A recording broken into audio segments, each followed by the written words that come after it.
வணக்கம். ஐயா சு. வெங்கடேசன் அவர்கள் எழுதிய வீரயுக நாயகன் வேல்பாரி பகுதி 36.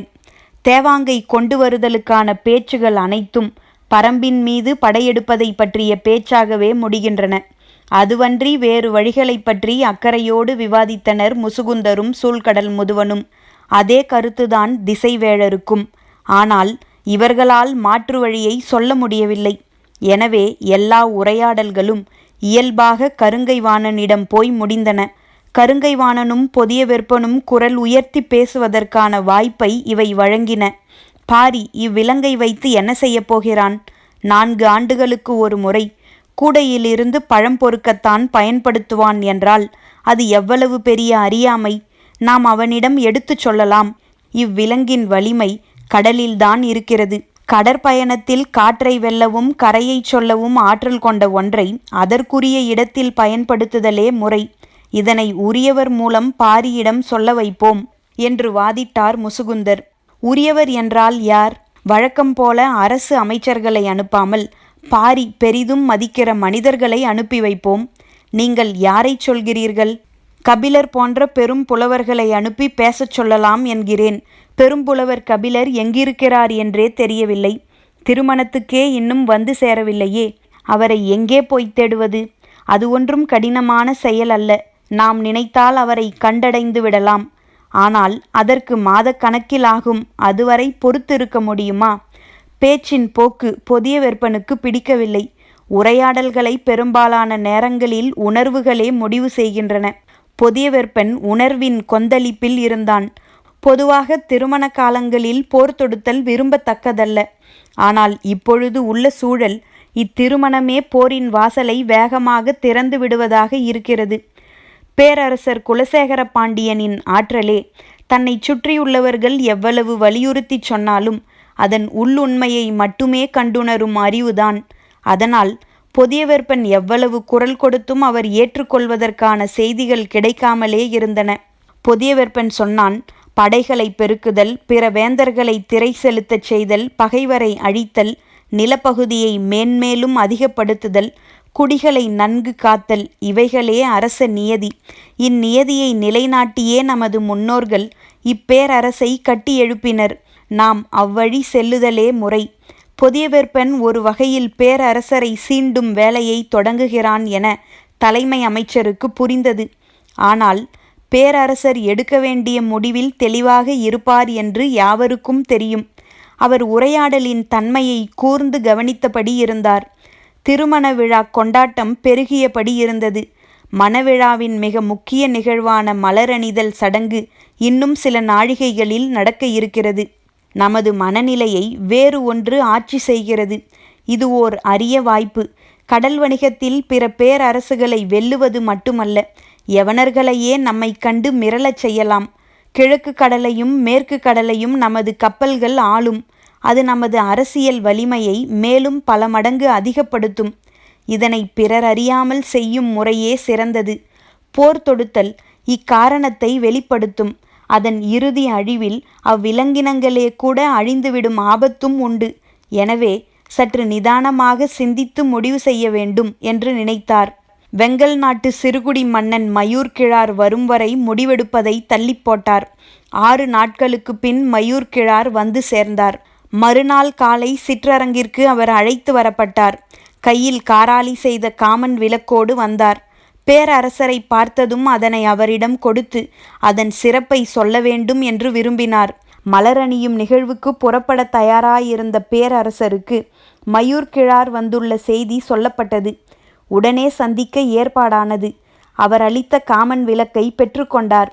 அதன் சிறப்பை விளக்கிச் சொல்வதற்கான சூழல் வாய்க்கவில்லை. பாண்டரங்கத்தில் வைக்கவே தனி கவனம் செலுத்தி செய்தது என்று மட்டுமே சொல்ல முடிந்தது. கருங்கைவாணன் நேரடியாக பேச்சை தொடங்கினான். பரம்பின் மீது போர் தொடுப்பது பற்றிய வினாக்கள் அவரின் முன் வைக்கப்பட்டன. முற்றிலும் எதிர்பாராத கேள்வியை எதிர்கொண்டு திகைத்து போனார். மணவிழாவுக்குத்தான் முன்கூட்டியே அழைக்கப்பட்டுள்ளோம் என நினைத்து பெருமகிழ்வோடு வந்த அவருக்கு இக்கேள்வி பெருங்கலக்கத்தை உருவாக்கியது. பாண்டிய நாட்டின் கடைசி எல்லை வெங்கல் நாடு. அதனை அடுத்து பச்சை மலைத்தொடர் தொடங்குகிறது. எனவே இப்போரில் வெங்கல் நாடு முக்கிய பங்காற்ற வேண்டியிருக்கும். ஆனால் இவ்வளவு அவசரமாக திருமண காலத்தில் போர் புரிதல் பற்றி பேச வேண்டிய தேவை என்ன என்பது அவருக்கு விளங்கவில்லை. அவர் அதிர்ச்சியடைவார் என்பது எதிர்பார்த்த ஒன்றுதான். எனவே மற்றவர்கள் அவரின் அதிர்ச்சியை பெரிதாக பொருட்படுத்தவில்லை. பேரரசரின் முன் நடக்கும் கலந்துரையாடல்களில் வினா எழுப்புவதற்கான இடமில்லை. தன்னை நோக்கி எழுப்பப்படும் வினாவிற்கான விடையை பணிவோடு முன்வைக்க மட்டுமே அனுமதியுண்டு. மயூர் கிழாருக்கு சூழல் பிடிபடவே நேரமானது. போரின் தேவை பற்றி தெரிந்து கொள்வது நமது வேலையல்ல.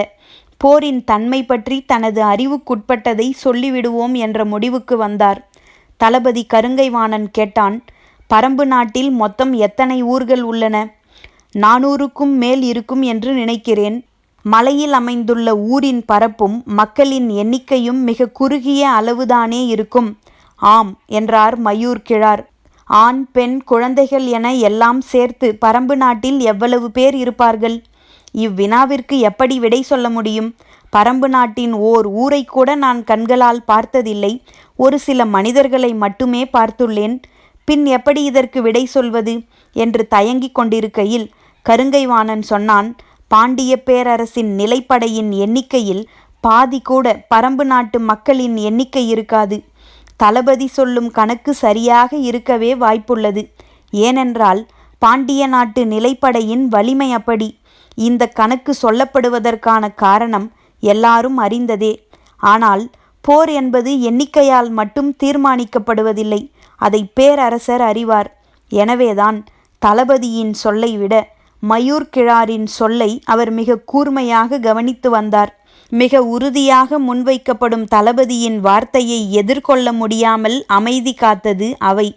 தலைமை அமைச்சர் முசுகுந்தர் என்ன சொல்லப் போகிறார் என்று மற்றவர்கள் எதிர்பார்த்திருந்தனர்.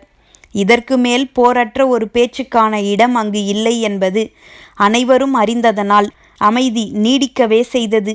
தளபதியிடம் இருந்த உறுதியும் நம்பிக்கையும் பொதியவெப்பனின் முகத்தில் மகிழ்வாய் எதிரொலித்தது. மற்றவர்களும் அதனை கவனித்தபடி இருந்தனர். இந்நிலையில் நீ சொல்ல வருவதென்ன என்று மயூர் கிழாரை பார்த்து பேரரசர் கேட்டார். மயூர் கிழாரின் முகக்குறிப்பறிந்து பேரரசர் கேட்கிறார் என்றுதான் எல்லோரும் நினைத்தனர். ஆனால் தலை தாழ்த்தி நின்றிருந்த மயூர் கிழாருக்கு என்ன சொல்வதென்று புரியவில்லை. ஆனால் தான் எதையோ சொல்ல வேண்டுமென்று பேரரசர் விரும்புகிறார் என்பது மட்டும் புரிந்தது. சின்ன செருமலோடு பேசத் தொடங்கினார் மயூர் கிழார். நான் நேற்று வந்ததில் இருந்து பலவற்றையும் தெரிந்து கொண்டேன். என் மகன் இளமருதன் சற்றே பதற்றத்தில் இருந்தான். அழைத்து வந்த செவியனிடமும் விசாரித்தேன். ஆளுக்கு ஒன்றாய் சொன்னார்கள். ஆனால் அவர்கள் சொன்னதற்கும் உள்ளே நடக்கும் நிகழ்வுக்கும் எந்த தொடர்பும் இல்லை என்று முதலில் தோன்றியது. இப்பொழுதோ தொடர்பு இருக்குமென தோன்றுகிறது. மயூர் கிழார் சொல்வது சற்றே குழப்பமாயிருந்தது. நீ எதை சொல்ல வருகிறாய் எனக் கேட்டார் முசுகுந்தர். மதங்கொண்ட யானையை நீங்கள் கையாண்ட முறையை என்றார் மயூர் கிழார். அதிர்ந்து போனார் முசுகுந்தர். பேரரசருக்கு தெரியாமல் நடந்த ஒன்றை இப்படி அவையில் போட்டு உடைத்து விட்டானே. எந்த மத யானை? என்ன நடந்தது? வியப்புற்ற குரலில் இருந்தது பேரரசரின் கேள்வி. முசுகுந்தர் நடந்ததை விளக்கிச் சொன்னார். திருமண காலத்தில் இப்படியொரு தீய நிகழ்வு தங்களுக்கு தெரிய வேண்டாம் என்பதால் இதனை சற்று மறைவாக விசாரித்து முடித்தோம் என்றார். எனக்கு தெரியாது என்று எப்படி நீ நம்பினாய் எனக் கேட்டார் பேரரசர். பேரரசருக்கு தெரியாமல் இருக்க வாய்ப்பில்லை என்பதை நான் அறிவேன். ஆனால் இது ஒற்றர்களின் மூலம் மெல்லிய குரலில் உங்கள் காதுகளில் பட்டும் படாமலும் விழ வேண்டிய செய்தி என்று நான் நினைத்தேன். அதனால்தான் நான் உங்களிடம் தெரிவிக்கவில்லை. முசுகுந்தரின் விடை பேரரசருக்கும் அவருக்கும் இருந்த ஆழ்ந்த புரிதலை வெளிப்படுத்தியது. மற்றவர்கள் வியப்படைந்தனர். இதனை நினைவுபடுத்தியதன் மூலம் மயூர் கிழார் சொல்ல வரும் செய்தி என்ன என்பதுதான் முசுகுந்தருக்கு பிடிபடாமல் இருந்தது. மயூர் கிழார் கேட்டார், எத்தனை வீரர்கள் கொண்டு அந்த மத யானையை மறிக்கச் செய்தீர்கள்? வீரர்கள் எண்ணற்றோர் முன்னும் பின்னுமாக ஆயுதங்களோடு சென்றனர். ஆனால் யாராலும் நெருங்க முடியவில்லை. அல்லங்கீரன் யானைகளின் குணங்களை கண்டறிவதில் தேர்ந்தவன். அவன்தான் இதற்கெனவே பயிற்சி பெற்ற 4 யானைகளை கொண்டு மோதி அதனை வீழ்த்தினான் என்றார் முசுகுந்தர். பேரரசரின் காதுகளுக்கு எது போகக்கூடாது என நினைத்தோமோ அந்த செய்தியை தானே சொல்ல வேண்டியதாகிவிட்டதே என்று மனம் கூசினார். யானையை குத்தி கொள்வதென்பது கொடும் நிகழ்வு. அது மணவிழா காலத்தில் நடந்ததென்பது பெரும் இக்கட்டை ஏற்படுத்தக்கூடியது. ஆனால் முசுகுந்தர் அந்நிகழ்வை விலக்கிக் கொண்டிருந்த இந்த கணத்தில் எல்லோரின் எண்ணமும் இதனைவிட கொடும் செயல் அரங்கேறும் போரின் மீதுதான் இருந்ததே தவிர மணவிழாவின் மீது இல்லை. மயூர் கிழார் சொன்னார், எங்களின் வெங்கல் நாட்டில் நடந்த நிகழ்வொன்று. அப்பொழுது நான் இளைஞனாக இருந்தேன். எனது தந்தைதான் ஆட்சி நடத்தினார். நாட்டின் தலைநகர் இப்பொழுது இருக்கும் இடத்தில் கிடையாது, பச்சைமலையின் அடிவாரத்தில் இருந்தது. ஓர் அதிகாலையில் அரண்மனையின் பக்கத்தில் இருந்த சித்தூரிலிருந்து பெரும் கூச்சல் கேட்டது. என்ன என்று பார்க்க போன வீரர்கள் பதறியடித்து ஓடி வந்தனர். மத யானை ஒன்று ஊருக்குள் புகுந்துவிட்டது. கட்டடங்களை முட்டிச் சாய்க்கவும் மரங்களை பிடுங்கி எறியவுமாக இருக்கிறது என்றனர். தந்தை உடனே வீரர்களை அழைத்து கொண்டு அவ்விடம் சென்றார். நானும் உடன் சென்றேன். என் வாழ்வில் மறக்க முடியாத நாளது. அந்த யானையின் உயரமும் ஆவேசமும் இன்னும் என் மனக்கண்ணை விட்டு அகலவில்லை. அவ்வளவு ஆத்திரம் கொண்ட யானையை இன்று வரை நான் பார்த்ததில்லை. மத யானை முட்டி மரம் சாய்வதைத்தான் நான் கேள்விப்பட்டுள்ளேன். ஆனால் முட்டிய வேகத்தில் பெரும் மரங்கள் கூட நொறுங்கிச் சரிந்ததை அன்றுதான் பார்த்தேன். துதிக்கையில் மண்ணள்ளி வீசிக்கொண்டு அது திடுதிடுவென வந்த வேகம் இன்னும் எனக்குள் பேரச்சத்தை உண்டு பண்ணுகிறது. பெரும் பெரும் ஈட்டிகளோடும் வில் அம்புகளோடும் வீரர்களை துணிந்து முன்னகரச் சொன்னார் தந்தை. ஓசை எழுப்பும் மத்தளங்கள் இசைக்கப்பட்டன. ஆனால் அவ்வாணை எதையும் பொருட்படுத்தவில்லை. வீரர்களின் ஆயுதங்கள் காற்றெங்கும் பறந்து கொண்டிருந்தன. ஒரு கட்டத்தில் இனி இந்த ஊரை காப்பாற்ற முடியாது என்று முடிவு செய்து எல்லோரும் அவ்விடம் விட்டு அகலுமாறு உத்தரவிட்டார். இவ்வுத்தரவுக்காக காத்திருந்த வீரர்கள் குதிரையை தாண்டி முன்னால் ஓடினர். எல்லோரும் அரண்மனைக்கு வந்த பின்புதான் சிந்தித்தோம், அந்த மதையானை இங்கு வந்தால் என்ன செய்வது? அரண்மனை கோட்டை திடமானதுதான். ஆனால் யானை முட்டலில் நொறுங்கிய மரத்தின் உறுதி இதற்கு இருக்காது. எனவே எப்பாடுபட்டாவது அதனை நெருங்க விடாமல் தடுக்க வேண்டும் என முடிவு செய்து முழு வீரர்களையும் அணிவகுக்கச் செய்து ஆயத்த நிலையில் இருந்தார் தந்தை. சித்தூரை சூறையாடிவிட்டு அது எங்களை நோக்கி வரத் தொடங்கியது. வீரர்களின் கால் நடுக்கத்தில் தரையே ஆடியது என்றுதான் சொல்ல வேண்டும். அது மனித ஓசை கேட்டு வெறியேறியபடி எங்கள் திசை நோக்கி திரும்பியது. இந்த காட்சியை பச்சைமலை குன்றின் மேல் இருந்த பெண்ணொருத்தி பார்த்து கொண்டே இருந்திருக்கிறாள். அவள் பரம்பு நாட்டுக்காரி. சித்தூரை சூறையாடிய யானை அடுத்துள்ள பெரிய ஊரினை நோக்கி நடக்கத் தொடங்கியதும் அவளுக்கு கவலை அதிகமாகியுள்ளது. ஏனென்றால் இங்கு மக்கள் கூட்டம் அதிகம், இழப்பு அதிகமாகிவிடும் என்று முடிவு செய்து அவள் வேக வேகமாக குன்றினை விட்டு கீழிறங்கி இருக்கிறாள். எங்களின் கண்களுக்கு எதிரே நிலம் நடுங்க பிளிரியபடி யானை வந்து கொண்டிருந்தது. நாங்கள் உருவாக்கிய தடுப்புகள் காற்றில் பறந்து கொண்டிருந்தன. எத்தனை வீரர்கள் தூக்கி வீசப்பட்டார்கள் என்று தெரியவில்லை. ஆனால் அவையெல்லாம் அதனுடைய போக்கினை மறிக்க எந்த தடையையும் ஏற்படுத்தவில்லை. மதயானை ஓரிடத்தில் இருந்து நகரும்போது 4 திசையிலும் சம அளவிலான அழிவினை ஏற்படுத்தியபடியே நகரக்கூடியது. வீடுகள் இடிந்து சரிந்து நொறுங்கிக் கொண்டிருந்தன. ஒரு கட்டத்திற்கு பின் நாய்கள் குறைப்பொலியை முழுமுற்றாக நிறுத்தின. அதன்பின் எங்களின் அச்சம் பல மடங்கு அதிகமானது. நாங்கள் அரண்மனைக்குள் நுழைந்து கோட்டை கதவினை தாழிட்டோம். அதன் வேகத்துக்கு ஈடு கொடுக்கக்கூடிய வலிமை இங்குள்ள எந்த கட்டுமானத்துக்கும் இல்லை என்பதை எல்லோரும் உணர்ந்தோம். ஆனாலும் அரண்மனைக்குள் அண்டுவதை தவிர வேறு வழியில்லை. நான் கோட்டையின் மேலேறி தந்தையின் அருகில் நின்று பார்த்தேன். செம்மண் குலைத்து கட்டப்பட்ட கோட்டை சுவர் அதன் கண்களை உறுத்துவதாக இருந்திருக்க வேண்டும். அது வேகமாக கோட்டையை நோக்கி வந்து கொண்டிருந்தது. மேலிருந்து பார்த்து கொண்டிருந்தவர்களின் கூக்குரல் வானம் தொட்டது. அப்பொழுதுதான் இடப்புற மலையடிவாரத்தில் இருந்து ஒரு பெண் கோட்டையை நோக்கி வருவதை பார்த்தேன். அவள் வேக வேகமாக வந்து கொண்டிருந்தாள். மத யானை ஒன்று எதிர் திசையில் வந்து கொண்டிருக்கிறது. அதனை அறியாது பெண் ஒருத்தி வந்து கொண்டிருக்கிறாளே என்று பதறினேன். அவளோ எதனையும் பொருட்படுத்தாமல் வந்து கொண்டிருந்தாள். தனது குழந்தையை பின்புறம் முதுகோடு சேர்த்து மேல் துணியால் கட்டியிருந்ததும் தெரிந்தது. நெருங்கி வர வர மத யானையின் பிளிரல் பேரச்சம் தருவதாக இருந்தது.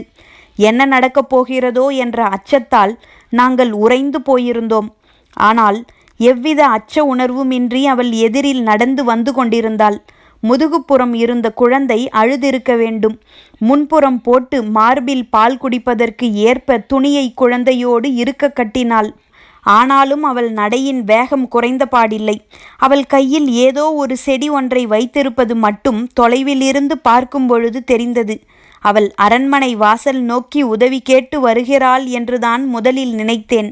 அவளோ இப்பக்கம் வராமல் மதயானை வந்து கொண்டிருக்கும் திசை நோக்கி போனாள். மேலே இருந்து பார்த்து கொண்டிருந்த எங்களால் அக்காட்சியை நம்பவே முடியவில்லை. என்ன ஆனது இந்த பெண்ணுக்கு? தன்னந்தனியாக மதயானையை நோக்கி போகிறாளே என்று அஞ்சினோம். பெரும் படையையே சிதறடித்த வெறிகொண்ட அந்த யானையை நோக்கி சிறிதும் அச்சமின்றி அவள் போய்க் கொண்டிருந்தாள். ஏதோ நடக்கப் போகிறது என்பது மட்டும் எங்களுக்கு தெரிந்தது. நாங்கள் இமைக்காமல் பார்த்து கொண்டிருந்தோம். அவள் கைகளில் இருந்த செடியை நீட்டியபடி மதயானையை நெருங்கிக் கொண்டிருந்தாள். அவளின் வேகம் அதிகமானபடி இருந்தது. மதயானையின் வேகம் குறைவது போல் இருந்தது. நாங்கள் உற்று பார்த்து கொண்டிருந்தோம். அதன் பிறகு நடந்தவைகளை எங்கள் வாழ்நாளில் மறக்க முடியாது.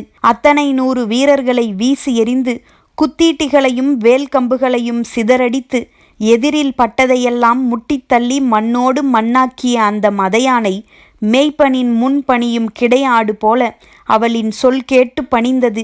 அந்த இலையின் வாசனையை நுகர நுகர அதன் மதம் ஒடுங்கி பின்னகரத் தொடங்கியது.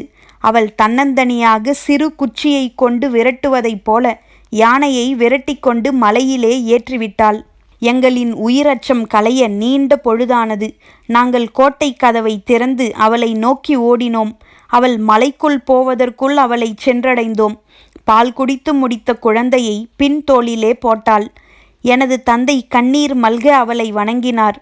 பல 100 பேரின் உயிர் காத்த தேவி நீ என்றார். அவள் மறுமொழி ஏதும் சொல்லவில்லை. அவள் கையில் இருந்தது கரந்தை செடி என்பது மட்டும் தெரிந்தது. ஆனால் கரந்தையில் எண்ணற்ற வகையுண்டு. அது எந்த வகை கரந்தை என்பது இன்று வரை எனக்கு தெரியவில்லை. அந்த சூழலில் அவளிடம் அதனை கேட்கவும் முடியாது. கேட்டாலும் பரம்பின் மக்கள் பகிர்ந்து கொள்ள மாட்டார்கள் என்பது தெரியும். எங்களை காத்தருளிய அவளுக்கு ஏதாவது செய்ய வேண்டும் என்று தந்தை துடித்தார். அவள் எதனையும் ஏற்றுக்கொள்ளவில்லை. எங்களின் உயிரை காப்பாற்றிய அவளின் காலடியில் பணிந்து பரம்புக்கும் பரம்பின் மக்களுக்கும் எதிராக சிறு தீங்கும் நாங்கள் என்றும் செய்ய மாட்டோம் என்றார் தந்தை. மயூர் கிழார் சொன்ன கதையை அவை மிக கவனமாக கேட்டது. போருக்கான கருத்தை கேட்ட பேரரசரிடம் நான் கருத்தை மட்டுமே வழங்க முடியும், போரிலே பங்கெடுக்க முடியாது என்று எவ்வளவு அழுத்தமாக சொல்ல முடிந்தது மயூர் கிழாரால்? வயதும் பட்டறிவும் கொண்ட மூத்த மனிதர்கள் இக்கட்டான சூழலில் எவ்வளவு நுட்பமாக செயல்படுகிறார்கள் என்பதை எண்ணி மனதுக்குள் வியந்தார் முசுகுந்தர். அவையில் நீடித்த அமைதி கலைய நேரமானது. இவ்வமைதி அவ்வளவு நேரம் வாதிட்ட தளபதி கருங்கைவாணனின் கருத்துக்கு எதிரானதாக உருத்திரண்டிருந்தது. எனவே அதனை உடைக்க வேண்டிய பொறுப்பும் தளபதியையே சார்ந்தது. போரிலே பங்கெடுக்க மாட்டேன் என்பதை சொல்லத்தான் இங்கு வந்தீர்களா? கருங்கைவாணனின் வினாவிற்கு சற்றும் இடைவெளியின்றி மயூர் கிழார் விடை சொன்னார். இல்லை, அதற்கு இவ்வளவு விரிவான கதையை நான் சொல்ல வேண்டியதில்லை. என் தந்தை அளித்த வாக்குறுதியை மட்டும் சொன்னாலே போதுமே. வேறென்ன சொல்ல வந்தீர்கள்? நீங்கள் சொன்ன கணக்கு தவறானது என்று சொல்ல வந்தேன். தளபதிக்கு புரியவில்லை, மற்றவர்களுக்கும் புரியவில்லை. விளக்கமாக சொல்லுங்கள் என்றனர். ஒரு பேரரசுக்கு மதங்கொண்ட யானையை அடக்க பல 100 வீரர்களும் பயிற்சி கொண்ட 4 யானைகளும் காலமெல்லாம் யானைப்படையில் பணியாற்றிய கட்டுத்தறியின் பொறுப்பாளனும் தேவைப்பட்டுள்ளனர். ஆனால் பரம்பின் மக்களுக்கு அப்படி அல்ல. ஒரு பெண்ணும் கையில் ஒரு செடியும் இருந்தால் போதுமானதாக இருக்கிறது. அவள் ஒருத்தி நீங்கள் சொன்ன இத்தனை 100 வீரர்களுக்கு சமம் என்றால் பரம்பில் இருக்கும் மக்களையும் செடி கொடிகளையும் கணக்கிட்டு நம் பேரரசில் இருக்கும் நிலைப்படை வீரர்களின் எண்ணிக்கையை சொல்லுங்கள் பார்ப்போம். மயூர் கிழார் எழுப்பிய வினாவை கேட்டு அவையின் நாவு துடிப்படங்கி ஒடுங்கியது. மற்ற நாடுகளின் ஆற்றல் அங்குள்ள வீரர்களை பொறுத்தது. ஆனால் பரம்பின் ஆற்றல் மனிதர்களை மட்டும் சார்ந்ததல்ல. எனவே வெறும் மனிதர்களை கொண்டு படை நடத்தி போனால் பரம்பு நாட்டின் சிறு குன்றினை கூட கடந்து உள்நுழைய முடியாது. மயூர் கிழாரின் குரல் கணீரென அரங்கு முழுவதும் ஒலித்தது. சிறு செடிக்கு ஒடுங்கிய மதயானை போல் அவரின் குரல் கேட்டு ஒடுங்கியது அவை. பரம்பின் மீது படை திரட்டி போர் புரிவதில் பேரரசரின் மனம் உடன்பாடு கொள்ளாமல் இருந்தது. போரில் ஒருமுறை தோல்வி ஏற்பட்டால் அது அரசின் அச்சாணியையே அசைத்து பார்க்கும் என்பதை குலசேகர பாண்டியன் நன்கு அறிவார். அதனால்தான் இவ்வுரையாடலை இவ்வளவு தொலைவு வளரவிட்டு அமைதி காத்தார். அவர் எண்ணிய கருத்தே அவையிலும் நிலைநிறுத்தப்பட்ட கணத்தில் சட்டென எழுந்தார். எல்லோரும் பதறி எழுந்தனர். மலரணியும் சடங்கிற்கு பொழுதாகிவிட்டது என்று சொல்லியபடி அவை நீங்கினார். பொதியவெற்பன் அவருக்கு முன்பே போய் சடங்கில் கலந்து கொள்ள வேண்டும். இவ்வுரையாடலை இந்த தன்மையில் விட்டுவிட்டு செல்ல மனமில்லை. ஆனால் வேறு வழியே இல்லை. மனமின்றி புறப்பட்டு போனான். பொற்சுவையும் அவ்வாறே அங்கு வந்து காத்திருந்தாள். சடங்கு முடிய இரவானது. பேரரசர் தனது பள்ளி அறைக்கு திரும்பும் பொழுது தளபதி உடனடியாக காண அனுமதி கேட்கிறார் என்று பணியாளன் தெரிவித்தான். வரச்சொல்லி அனுமதி கொடுத்தார் பேரரசர். நள்ளிரவு வரை அவர்கள் பேசினர். முற்றிலும் புதியதொரு திட்டத்தை தளபதி கொண்டு வந்திருந்தார். அது பேரரசருக்கு நம்பிக்கை அளிப்பதாக இருந்தது. அது பற்றி மிக விரிவாக அவர் வினாக்களை எழுப்பினார். அத்திட்டத்தை முழுமையாக கருங்கைவாணன் விளக்கினான். இதுவரை ஏற்படாத நம்பிக்கை இப்பொழுது ஏற்பட்டது. இன்றைய நாள் மிகச் சிறந்த நாள் என்று மனதில் எண்ணம் தோன்றிய கணத்தில் அத்திட்டத்துக்கான அனுமதியை வழங்கினார் பேரரசர். தேவாங்கை கொண்டு வர வழியின்றி போய்விடுமோ என்ற தவிப்பு நீங்கிய மகிழ்வோடு தனது பள்ளி அறைக்குள் நுழைந்தார் பேரரசர். அதனைவிட பல மடங்கு மகிழ்வோடு புறப்பட்டு போனான் கருங்கைவாணன். பரம்பின் குரல் ஒலிக்கும்.